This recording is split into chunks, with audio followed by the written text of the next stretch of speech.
வணக்கம் நேயர்களே, எல்லாமே பேசுவோம் சேனலுக்கு உங்களை அன்புடன் வரவேற்கின்றோம். நம்ம இந்த வீடியோல வந்து ஷேர் மார்க்கெட்ல நடந்த நியூஸ், அது தொடர்ந்து வரும் ஷேர் மார்க்கெட் நாட்களில் எப்படி நம்மளோட ஃபோக்கஸ் எந்த செக்டார்ல இருக்கணும், எந்த ஷேர்ல இருக்கணும்னு நம்ம இந்த வீடியோல பார்க்கலாம். வாங்க வீடியோக்குள்ள போகலாம். முதல்ல நம்ம பார்க்க போற ஷேர் வந்து இண்டஸ்இண்ட் பேங்க், பேங்கிங் செக்டார்ல. நான் ஆல்ரெடி உங்ககிட்ட சொன்னேன், 800 கீழே இண்டஸ்இண்ட் பேங்க் வந்து நல்ல வேல்யூல தான் இருக்கு.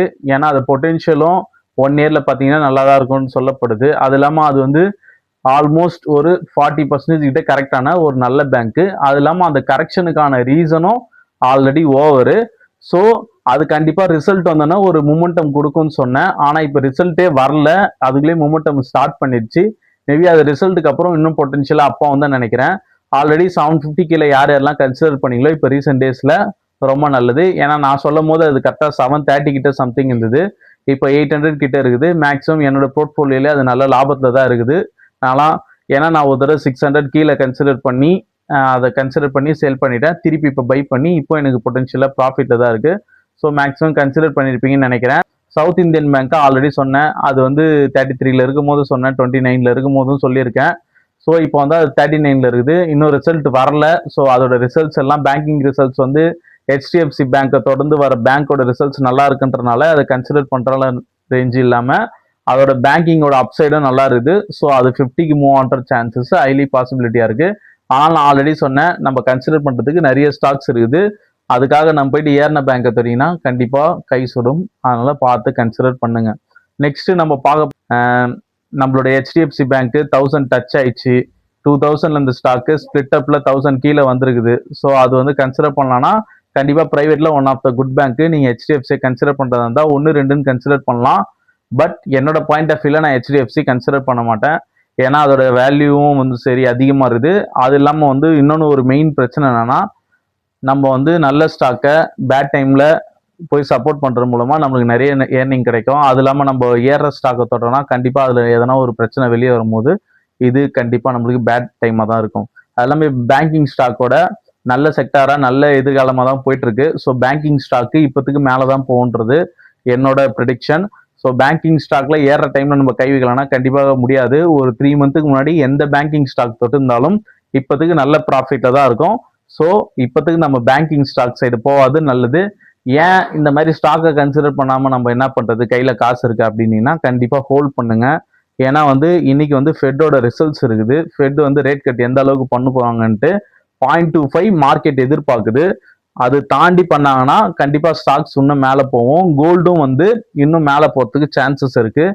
யார் யாரெல்லாம் கோல்டு இந்த ஃபாலில் கன்சிடர் பண்ணீங்களோ கண்டிப்பாக அவங்களுக்கு வந்து நாளைக்கோட ஒரு நல்ல ரிசல்ட்ஸ் கோல்டில் கண்டிப்பாக கிடைக்கும்.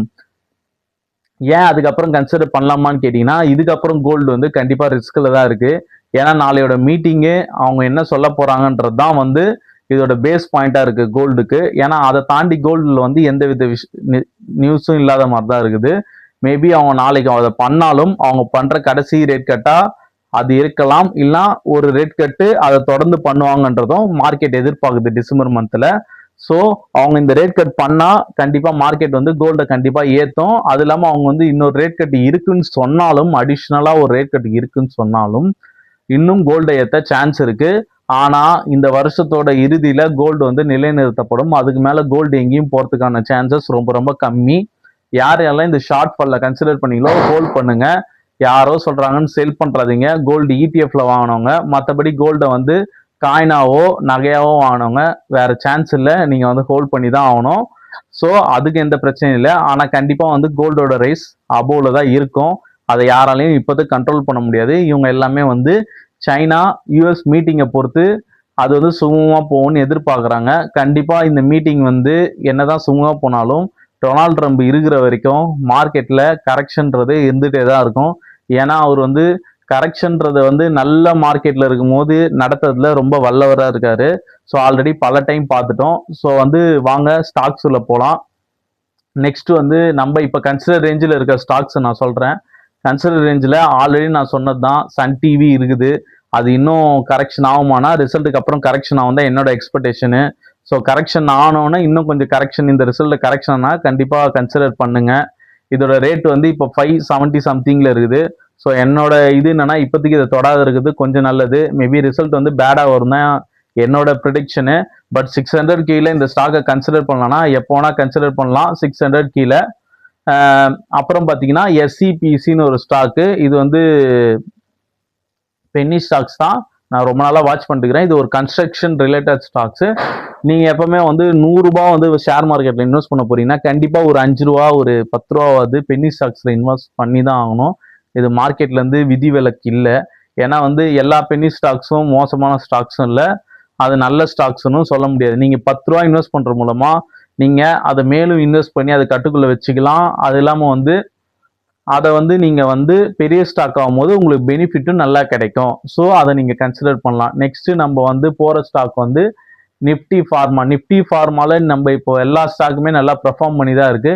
யூஎஸ்ல என்னதான் டேரிஃப் பிரச்சனை அதே மாதிரி கன்ஸ்ட்ரக்ஷன் ரிலேட்டடு ரெஸ்ட்ரிக்ஷன் போட்டாலும் நிஃப்டி ஃபார்மால இருக்க ஸ்டாக்ஸ் நல்லா தான் பெர்ஃபார்ம் பண்ணிட்டு இருக்கு.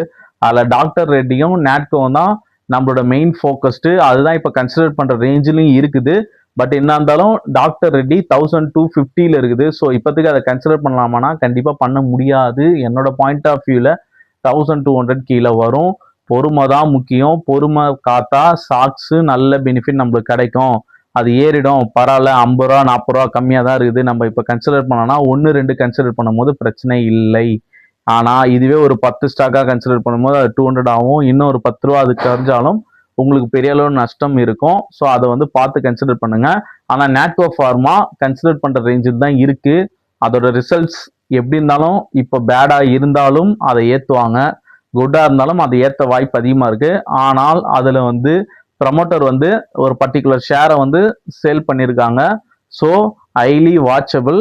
பட் அதிகமாக ரிவார்ட்ஸ் தர ஸ்டாக்கும் அதுதான். ஏன்னா அது வந்து பொட்டென்ஷியலி ஈக்குவலன் டு இண்டஸ்இண்ட் பேங்க்கு 1200 கிட்ட இருந்து கரெக்ஷன் ஆகி வந்து இப்போ இந்த இடத்துல இருக்கு. ஸோ அதை கண்டிப்பாக 800ன்றது நான் எதிர்பார்த்து வெயிட் பண்ணிட்டு இருக்க ஒரு ப்ரைஸ் மணி. ஸோ அது கீழே வரும்போது தான் நான் கன்சிடரே ஸ்டார்ட் பண்ணுவேன். ஏர்லியராக சொன்னேன், நிறைய பேர் ஐடிசியை பற்றி பேசியிருந்த லாஸ்ட் ஸ்டாக்ஸில் அதிகமாக நான் பேச மாட்டேன் ஐடிசி பற்றி. ஏன்னா எல்லாருமே பேசுகிற ஒரு ஸ்டாக் ஐடிசி. ஸோ ஐடிசி வந்து 400 கீழே கன்சிடர் பண்ணலான்ட்டு நான் சொல்லி ஒரு 3வது நாளில் அது வந்து 396 போச்சு. யார் யாரெல்லாம் கன்சிடர் பண்ணீங்கன்னு தெரியல.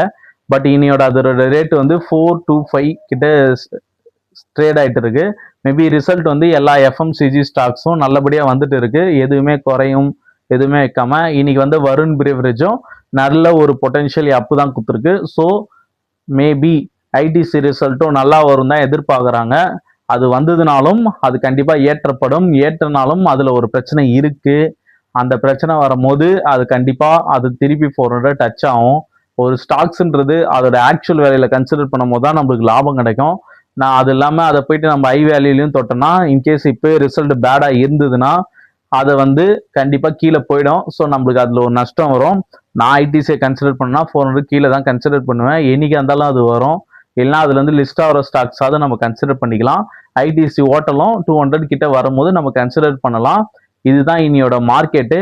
இப்போதைக்கு இந்த ஸ்டாக்ஸை மட்டும் நம்ம ஃபோக்கஸ் பண்ணலாம். நீங்க கேட்கலாம், நம்ம இந்த ஸ்டாக்ஸ்லேயே தான் இருக்கிறோம், நம்ம வேற எங்கன்னா வெளியே ஸ்டாக்ஸ் இதை தாண்டி போகலாம்னா இன்னைக்கு ஒரு 2 ஸ்டாக்ஸ் ஆட் பண்ணியிருக்கேன். எஸ்சிபிசியும் ஆட் பண்ணியிருக்கேன். இன்னொரு ஸ்டாக்கும் இப்போ ஆட் பண்ணுறேன், பிஎன்சி இன்ஃப்ராடெக்கு. அது 300 கீழே இருக்குது. ஸோ கன்சிடர் பண்ணலாம். பட் அது 300 மேலே இருந்து வித்தவுட் ரிசல்ட் அது கீழே வந்துக்குது. ஸோ என்னோட என்னன்னா இன்னும் 250 கீழே போனாலே கன்சிடர் பண்ணலான்ற ஒரு ஐடியாவில் இருக்கேன்.